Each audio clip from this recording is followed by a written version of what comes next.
له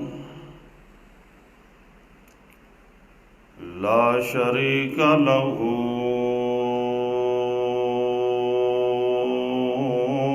في الخلق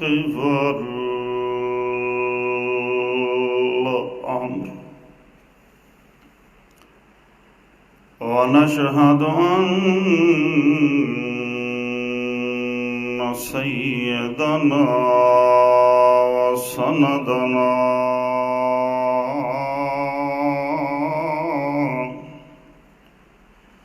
وحبيبنا حبيب رب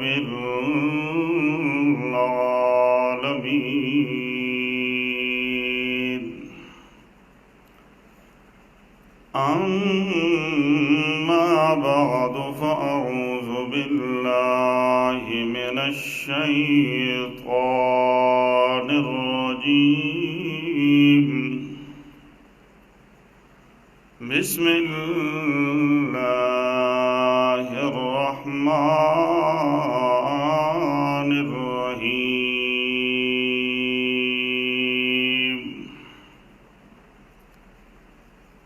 من زحزح عن النار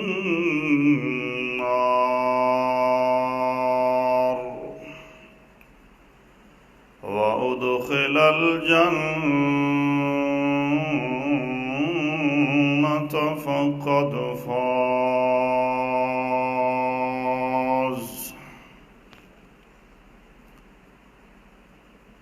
قال النبي صلى الله تعالى عليه وسلم لا يدخل الجنة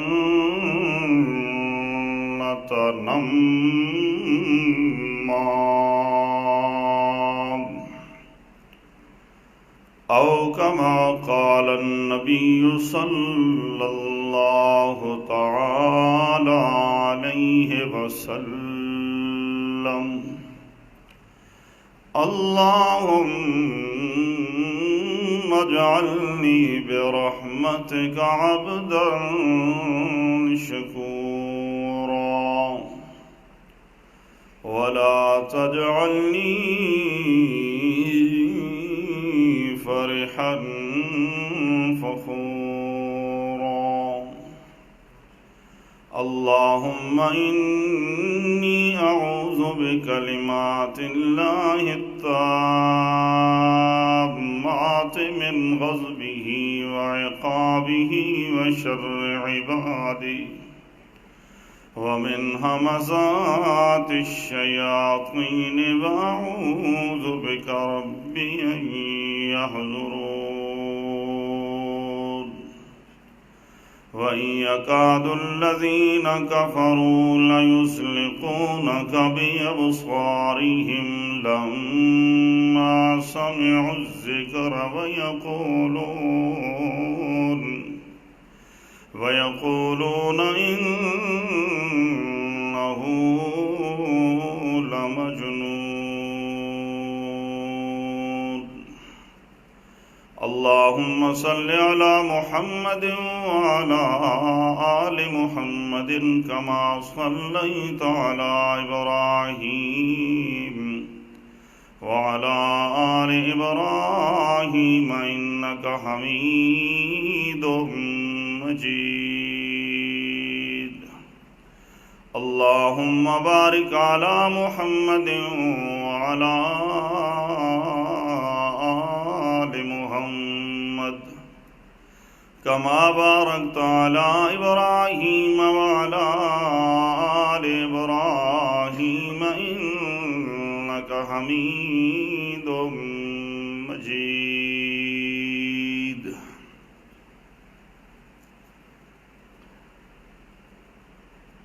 سامعین محترم، حاضرین محفل،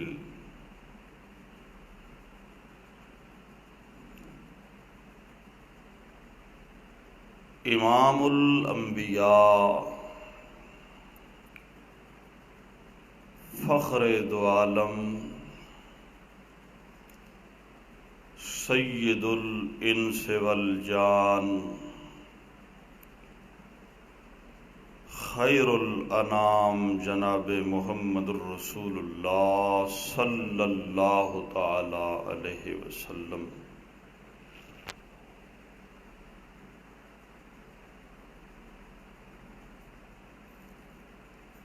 اپنی امت کی خیر خواہی کرتے ہوئے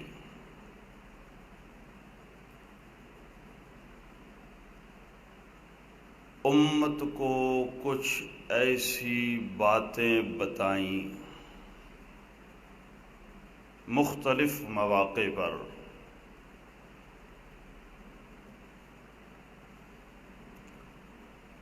کہیں ان باتوں پر عمل کرنے کی تلقین، ترغیب اور حکم بیان کیا، کہیں اللہ کے محبوب جناب محمد رسول اللہ صلی اللہ تعالی علیہ وسلم ایسی باتیں بیان فرماتے ہیں اور امت کو حکم دیتے ہیں کہ ان باتوں سے، ان کاموں سے بچ کے رہو۔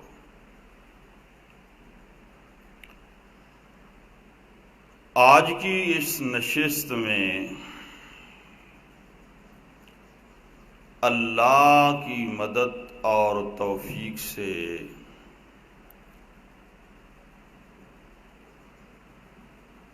امام الانبیاء صلی اللہ تعالی علیہ وسلم کی بیان کردہ حدیث مبارکہ کے مطابق میں تین ایسے شخصوں کا ذکر کروں گا جن کے بارے میں اللہ کے محبوب جناب محمد رسول اللہ صلی اللہ علیہ وسلم نے فرمایا،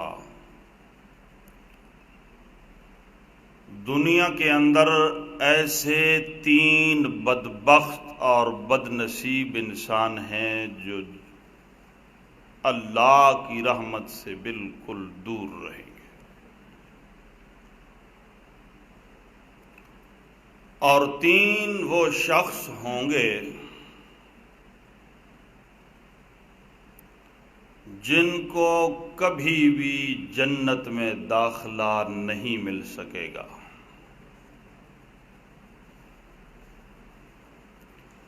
3 وہ شخص ہیں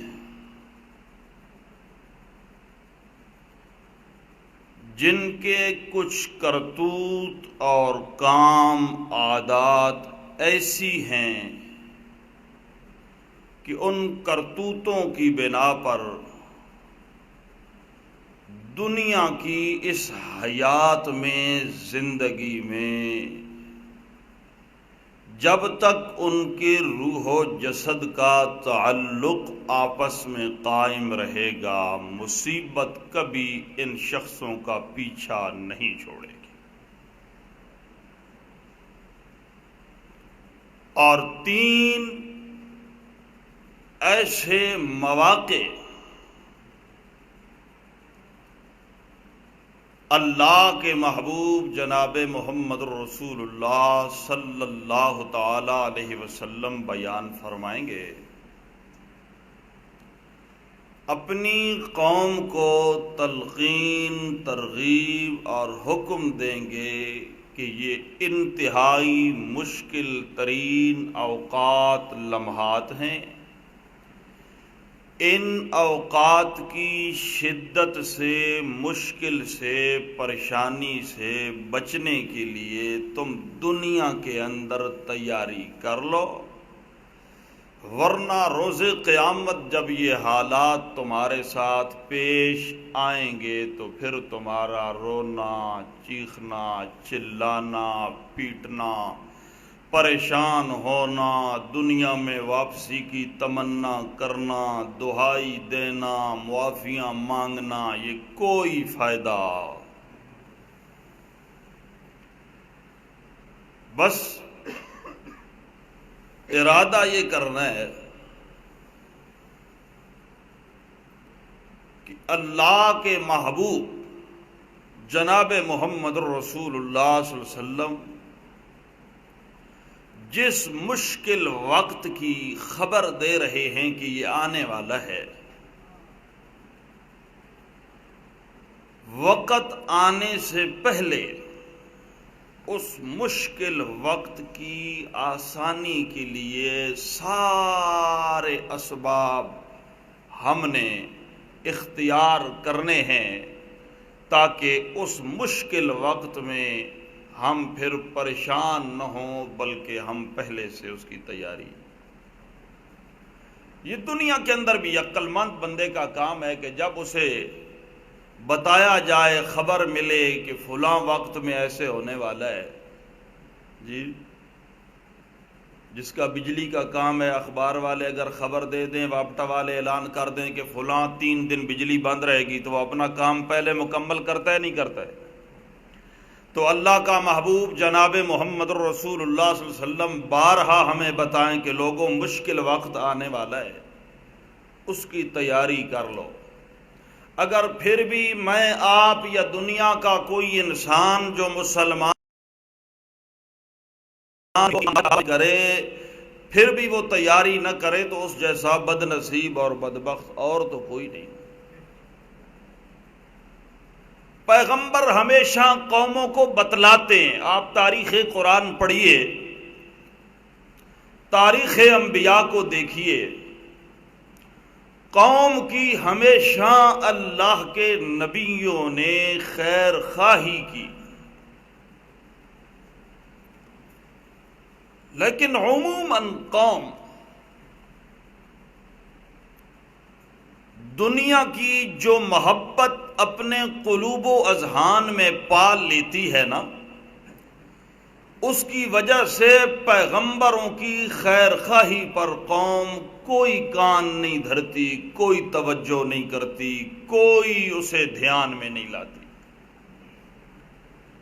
نتیجتاً جب اللہ کی گرفت آتی ہے، اللہ کی پکڑ آتی ہے، پھر قومیں چیختی ہیں، چلاتی ہیں، لیکن پھر وہ چیخنا چلانا کوئی کام۔ آپ 9واں پارہ کھولیں، اللہ کے ایک جلیل القدر پیغمبر کا ذکر ہے جس کو خطیب الانبیاء کہا جاتا ہے، جناب شعیب علیہ السلام، خطیب الانبیاء۔ انبیاء ساری خطیب تھے، لیکن کچھ کا انداز رب انہیں ایسا عطا کرتا ہے کہ وہ ان کی خصوصیات بن جاتی ہے۔ خطیب الانبیاء جناب شعیب علیہ السلام کس قدر قوم کو سمجھاتے ہیں، انداز اللہ۔ قوم کہتی ہے لولا رہتک لرجمناک، شعیب مجبوری ایک ہی ہے کہ ہے تو ہماری برادری کا بندہ، اگر تیرے ساتھ ہماری برادری نہ ہوتی لرجمناک، ہم تجھے پتھر مار مار کے خون و خون کر دیتے، رجم کر دیتے، لہولہان کر دیتے۔ پیغمبر کریم عجیب انداز میں فرماتے ہیں ارہتی اعز علیکم من اللہ۔ اور میری نادان قوم، غور کرو، سوچو، دل و دماغ سے پوچھو، ایک طرف میرے رب کی عزت و غیرت کا معاملہ، دوسری طرف میری برادری، میں تمہیں رب کی غیرت عزت کی حفاظت کا حکم دیتا ہوں، تمہاری خیر خواہی کر رہا ہوں، کہ اپنی عزتیں محفوظ کرنا چاہتے ہو تو خدا کی عزت کا لحاظ کرو، ورنہ تمہاری عزتیں بھی اسی دنیا میں پاش پاش ہو جائیں گی۔ خدا کی عزت کو محفوظ نہیں رکھو گے، تم کبھی بھی اس دنیا میں اپنی عزت تو عزت رہی، اپنا وجود تک بھی محفوظ اور معمول نہیں پاؤ گے۔ تم مجھے اپنی برادری بتاتے ہو، میری برادری تمہیں زیادہ عزت والی ہے اور خدا کی عزت کو تم نے پسے پشت ڈال رکھا ہے۔ نعرہ تکبیر! پیغمبر کی خیر خواہی اور نصیحت پر قوم نے کوئی کان نہ دھرا، کوئی توجہ، نتیجتاً اللہ کی گرفت آئی۔ اس نے آنا تھا سو آ گئی، قوم گرفتار ہو گئی، اللہ کی پکڑ میں آ گئی۔ پیغمبر قوم کی لاشوں کے ڈھیر پہ کھڑے ہو کے فرماتا ہے فَكَيْفَ عَصَىٰ عَلَىٰ قَوْمٍ كَافِرٍ۔ میرے اللہ، میں نے تیرا پیغام پہنچانے میں کوئی کسر نہیں چھوڑی۔ میرے اللہ، اگر میری قوم آج کفر پہ مر گئی، فَكَيْفَ عَصَىٰ عَلَىٰ قَوْمٍ كَافِرِينَ، مولا مجھے کوئی افسوس نہیں، کیونکہ میں نے اپنا حق ادا کر دیا تھا، میں نے تیرا پیغام قوم تک پہنچا دیا تھا، اب مجھے افسوس کرنے کی کوئی ضرورت۔ اللہ تو دوستوں، میں عرض یہ کر رہا ہوں کہ اللہ کے نبی قوموں کی خیر خواہی فرماتے ہیں۔ خود امام الانبیاء جناب محمد رسول اللہ صلی اللہ علیہ وسلم قوم کی خیر خواہی کرتے ہوئے وقت سے پہلے فرماتے ہیں، لوگوں یاد رکھو اس زندگی کے بعد ایک اور زندگی آنے والی ہے۔ اس زندگی میں 3 موڑ ایسے آئیں گے، 3 موقع ایسے آئیں گے، کسی کو کسی کا کوئی خیال۔ تیاری کرو، تیاری کرو۔ اب میں بیان کرتا ہوں، یہ ارادہ کریں، بندہ ارادہ کرے تو رب العالمین اس کی مدد ضرور کرتے ہیں۔ بندے کا ارادہ یہ ہو کہ بس جس ڈگر پہ چل رہا ہوں، جو کر رہا ہوں، کرنا وہی ہے، باقی آ گئے سن لیا سو ختم ہو جائے گا، تو ایسے بندے کو پھر اللہ تعالیٰ امداد نہیں کرتے، توفیق نہیں دیتے۔ اللہ اعوذ باللہ من الشیطان الرجیم، بسم اللہ الرحمن الرحیم۔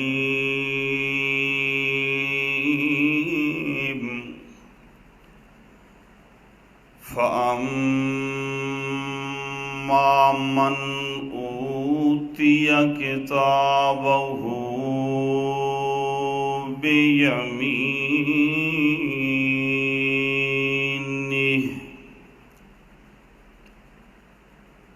اللہ کے محبوب جناب محمد رسول اللہ صلی اللہ تعالی علیہ وسلم قرآن کی اس مقام کی تشریح کرتے ہوئے، خبر دیتے ہوئے فرماتے ہیں، لوگوں ایک وقت آئے گا کہ کسی بندے کو کسی کا کوئی خیال، توجہ، دھیان نہیں ہوگا۔ عند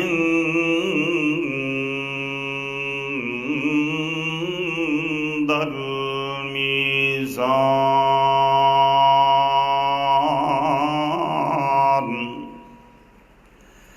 جب عمل ترازو پہ تل رہے ہوں گے، ہر بندہ اپنی اپنی فکر میں، اپنی اپنی پریشانی میں ہوگا، حتیٰ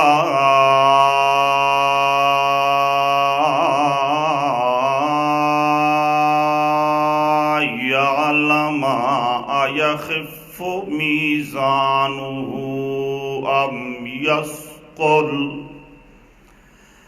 جب تک یہ کارروائی بندے کے علم میں نہ آ جائے، بندہ دیکھ نہ لے کہ میرا ترازو ہلکا ہے یا بھاری، خفیف ہے یا ثقیل، اگر اس بندے کا ترازو ثقیل ہوگا، اللہ فرماتے ہیں فَهُوَ فِي عِيشَةٍ رَاضِيَةٍ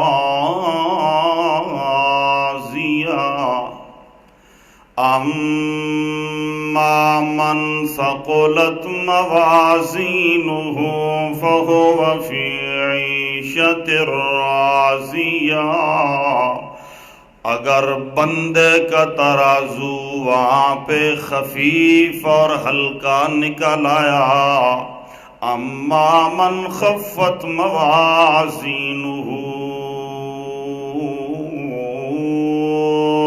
فأمہ ہاویہ وما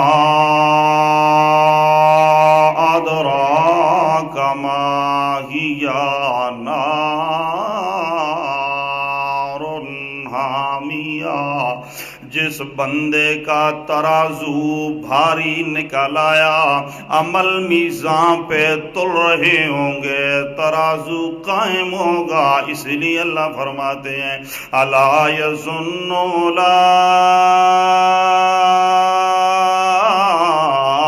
انہم مبعوثون لیوم عظیم یوم یقوم الناس لرب العالمین۔ او انسان سوچ ذرا، دھیان کر، جس دن اولین آخرین اگلے پچھلے یقوم الناس لرب العالمین، رب کے دربار میں کھڑے ہوں گے، اللہ کے سامنے پیش ہو رہے ہوں گے۔ پھر سوچ انسان کے رب تیرے گناہوں کے بارے میں تجھ سے پوچھے گا، تو کیا جواب دے گا؟ ذرا گناہ کرنے سے پہلے، رب کی نافرمانی کرنے سے پہلے سوچ لے، دھیان کر کہ کل میں نے اللہ کے دربار میں پیش ہونا ہے، رب العالمین مجھ سے پوچھیں گے بتا میرا بندہ میری مخالفت کیوں کی تو نے؟ اللہ کریم فرماتے ہیں کچھ خوش نصیب تو وہ ہوں گے جن کے عمل ترازو پہ تلنے کے لیے پیش ہوں گے، اور کچھ بد نصیب ہوں گے جن کے بارے میں میرا قرآن اعلان کرتا ہے فلا نقیم لهم یوم القیامت وزنا، ان کے لیے میں رب کو ترازو رکھنے کی بھی ضرورت نہیں، کیونکہ یہ میری عزت توحید کو در در پہ تقسیم کرنے والے، میری وحدانیت والی چادر کو پھاڑ پھاڑ کے پیوند لگانے والے تھے، اس لیے میں نے دنیا میں اعلان کر دیا تھا حبطت اعمالہم، ان کی کوئی بھی نیکی میرے دربار میں قبول نہیں۔ نیکیاں تلتی تو اس کی ہیں، عمل تلیں گے اس کے جس کی کچھ نیکیاں ہوں گی کچھ برائیاں ہوں گی، جس کے پلے میں سوا برائی کے اور چیز ہی کوئی نہیں، اس کے لیے تو لا نقیم لہم یوم القیامت وزنا۔ اور کچھ خوش نصیب جن کے پاس نیکیاں تو ہوں گی لیکن یہ ان کی کمزوری ہوگی کہ نیکیوں کے ساتھ برائیاں بھی لے کر پھر رہے ہوں گے۔ اللہ کریم فرماتے ہیں ایسے لوگوں کے عمل جب میزان پہ میں تولوں گا، پھر کچھ ایسے ہوں گے کہ اما من ثقلت موازینہ ان کے وزن ان کے نیکیوں والا پلڑا بھاری ہو جائے گا۔ میں اعلان کروں گا میرے ان بندوں کو جنت میں لے جاؤ، فَهُوَ فِي عِيشَةٍ رَاضِيَةٍ، ان کی پسند کی زندگی انہیں میں وہاں دوں گا۔ یہاں وہ میری پسند پہ چل کے آئے راضیہ، وہاں ان کی پسند کی حیات عیشہ اور زندگی انہیں دوں گا۔ اور میرا بندہ اگر میرے دربار میں کامیاب ہونا چاہتا ہے تو یہاں زندگی میں رب کی مرضی کے مطابق گزار کیا، اگر یوں نہیں کرے گا اما من خفت موازینہ فَأُمُّهُ ہاویہ، اگر تیری برائیوں والا پلڑا وزن ہلکا ہو گیا، برائیاں جھک گئیں، نیکیاں اٹھ گئیں، فَأُمُّهُ ہاویہ، ایسے بندے کا ٹھکانہ جہنم ہے۔ مسئلہ سمجھ آیا یا اشارے میں سمجھ گئے ہو تو ٹھیک ہے، ورنہ تفصیل کرتا ہوں۔ سمجھ گئے ہو؟ مشرک نہیں، ہم نے سمجھ رکھا ہے کہ شاید مشرک جہنمی ہے، باقی سمجھیے۔ مشرک کے لیے تو رب پہلے اعلان کر چکا، لا نقیم لہم یوم القیامت، اب تلیں گے عمل موحدوں کے، جن کی کچھ نیکیاں کچھ جس کی برائیاں زیادہ نکل آئیں، اللہ کا قرآن کہتا ہے فَأُمُّهُ ہاویہ وَمَا أَدْرَاكَ مَا هِيَ نَارٌ حامیہ، اس بندے کا ٹھکانہ حاویہ ہے، تجھے کیا خبر کہ حاویہ کسے کہتے ہیں؟ نار حامیہ، دیکھتی ہوئی آگ ہے، جلا ڈانے والی آگ ہے۔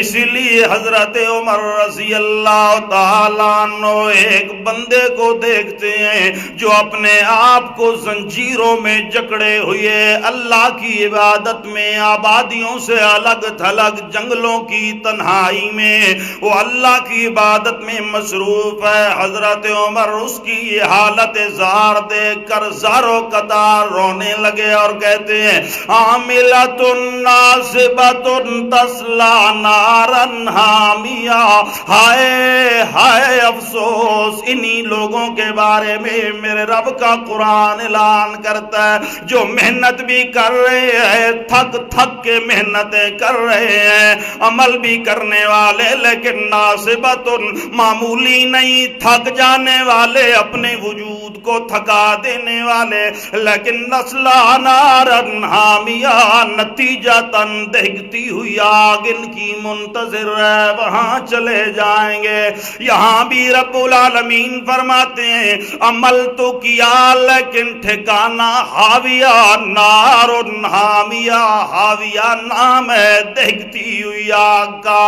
اللہ کے محبوب جناب محمد رسول اللہ صلی اللہ تعالی علیہ وسلم فرماتے ہیں آخرت کی منزلوں میں مشکل ترین 3 مقامات اور منازل میں پہلی منزل یہ ہے کہ عند المیزان، جب انسانوں کے ترازو عمل پہ تلیں گے کسی کو کسی کا دھیان نہیں ہوگا، ہر آدمی اپنی اپنی فکر میں ہوگا۔ لہذا اے میری امت کے لوگوں، میں اللہ کا محبوب تمہاری خیر خواہی کر رہا ہوں کہ عمل نیک کرو، برا عمل وہ کرو جس پہ خدا راضی، اور راضی خدا اسی عمل پہ ہے جس عمل پہ میں مصطفیٰ کی مہر لگی ہے۔ جس پہ میری مہر نہیں اس پر میرا خدا راضی نہیں، راضی نہیں۔ ہاں ہاں یاد رکھیے، اللہ کے محبوب فرماتے ہیں علیکم بسنتی و سنت الخلفاء الراشدین المہدیین، میری مہر بھی قبول ہے، میرے خلفاء راشدین کی مہر بھی۔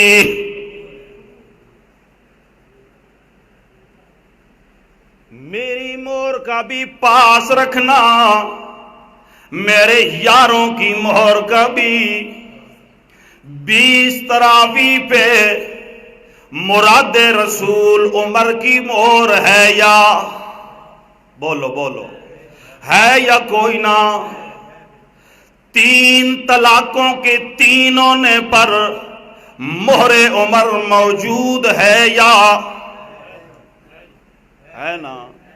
اللہ کا محبوب فرما رہا ہے میری مہر کا بھی پاس رکھنا، میرے خلفاء کی مہر کا بھی پاس رکھنا۔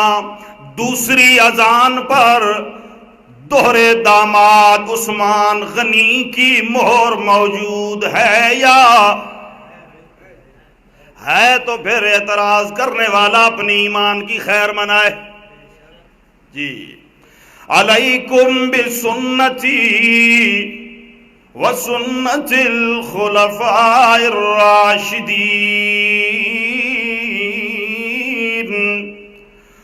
او لوگو مشکل ترین منازل میں پہلی منزل عند المیزان، جب عمل میزان پہ تلیں گے، لہذا سوچ سمجھ کے عمل کیا کرو۔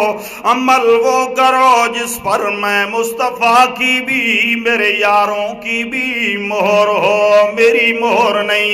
ساری دنیا کے مولانے، ساری دنیا کے پیر، ساری دنیا کی کتابیں اکٹھی ہو جائیں مگر مصطفیٰ کی مہر بھی اس کی مخالفت کرے، یاران مصطفیٰ کی مہر بھی اس کے مخالف جانب لگی ہو، تو ایسا عمل اللہ کے دربار میں قبول۔ دوسری منزل اللہ کے محبوب فرماتے ہیں عند